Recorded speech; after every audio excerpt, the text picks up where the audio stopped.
I'm Chris Overstreet, and I have opinions. As you might remember, about a month or so ago, Pete Hes-geth, our Secretary of Defense, because Congress has not authorized the change to the Department of War, and President Donald Trump called every single general or admiral, over 800 people, along with their most senior non-coms, back to Washington from wherever they were, just so they could have a photo op haranguing these people about the importance of having a warrior ethos. And part of this warrior ethos, of course, are new physical and grooming standards, because it's more important to these people that our troops look good than that they fight well. Well, that's one way of saying it. There is a more sinister way of looking at things. And to get into that, I'm going to bring up this article first.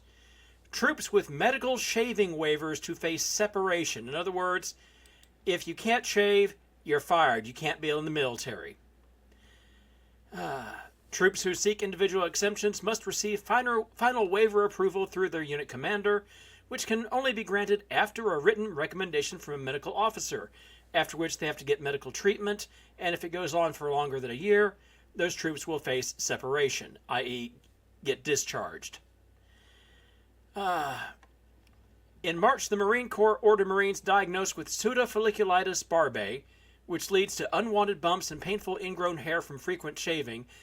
It also leads, by the way, to skin infections and possibly more serious diseases. To undergo medical reevaluation within 90 days to determine whether they still required a waiver. And here's the key point here. About 60% of black men are affected by the condition. Yeah. So there is a very good chance, I can't say a certainty, but a very good chance that the requirement to be clean shaven in the military is all about reducing the number of people of color in the United States military. Another one of the conditions that Hes-geth is putting in is a requirement that members of the military have their body be no more than 6% body fat. And that sounds good until you remember that breasts are body fat. Yeah, that's a backdoor way of eliminating women from the military. So, yeah, odds are very good that what Hes-geth wants is a white male only military. And he's using the grooming standards and the physical standards in order to get that, whether or not it has anything to do with how well these people fight. And all of it, of course, is done in the name of warrior ethos. Yes, warrior ethos. And when they say warrior ethos, they're thinking mostly of the right wing's favorite group from antiquity, the Spartans. Because everybody knows the Spartans were the ultimate warriors. They were the ultimate Republicans. They were the ideal of what manly men ought to be, right? Yeah, no. No. Let me explain to you what the Spartans actually were.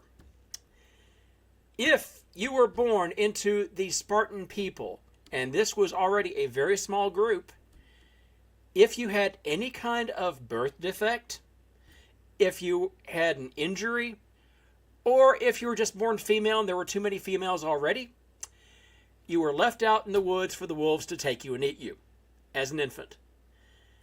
Spartans practiced infanticide.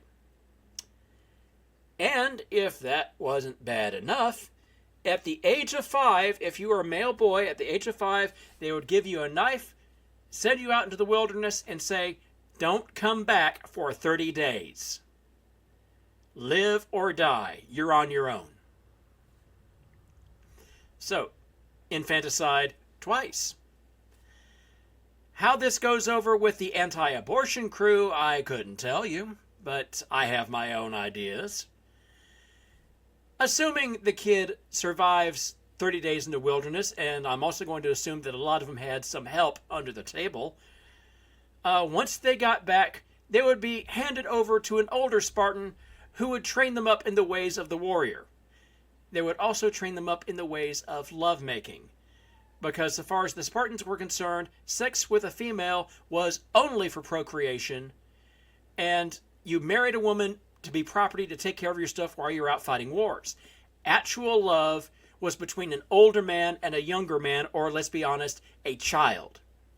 The Spartans were gay pedophiles as a culture. And how this rings out with conservatives? But then there's the other thing. The Spartans were a proud warrior people. They were war this, war that, war the other thing. War was all they thought about. How were they able to do this? The Spartans were slavers. The Spartans were slavers on a grand scale. They had multiple other Greek tribes enslaved to them. And that's how the Spartans met their doom, by the way.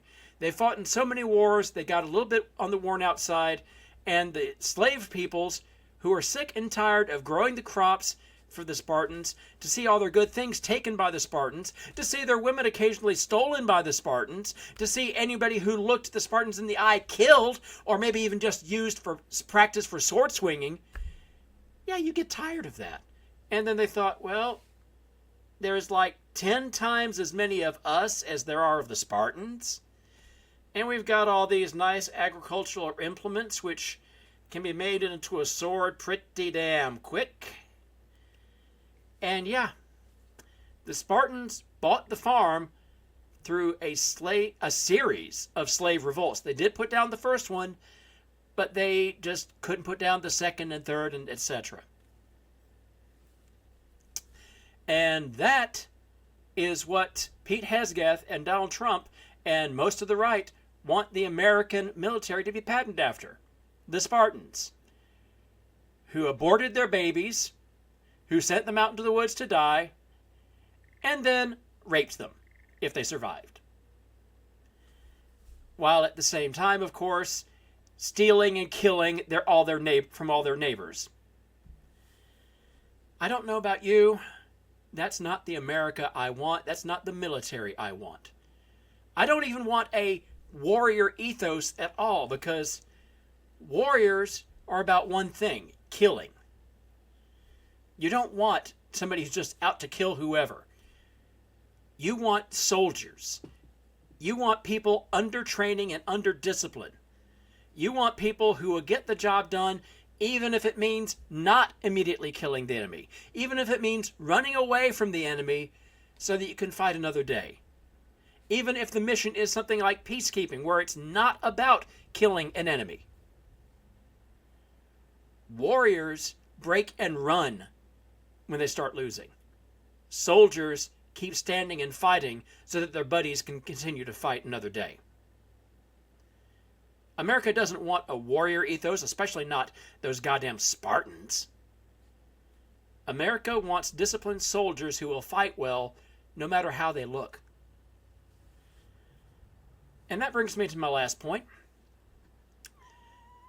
Vladimir Putin in Russia has been very big on this Russian military looking big and strong. That's why he has all those military parades every year. And he makes sure that his elite have nice snappy uniforms. They look almost identical. They're great on the posters, goose stepping down in front of Red Square. The Ukrainians have a large portion of the military made up of women. They let gays and transsexual people into the military. They let people who've lost a limb stay in the military. And of course they've let fat people or middle-aged people or whatever stay in the military, because the Ukrainians don't care how their military looks. They care how their military fights. But dictatorships are always more interested in the appearance than they are in reality. And how does that work out? Well, it's been 3.5 years. Ukraine is still around, and over the past month, they've been regaining territory. Because looking good is not what an army is for.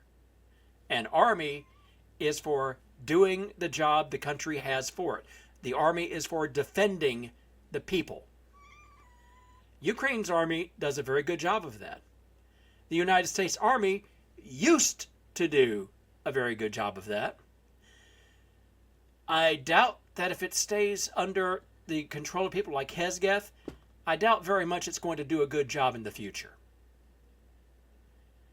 I'm Chris Overstreet, and I have opinions.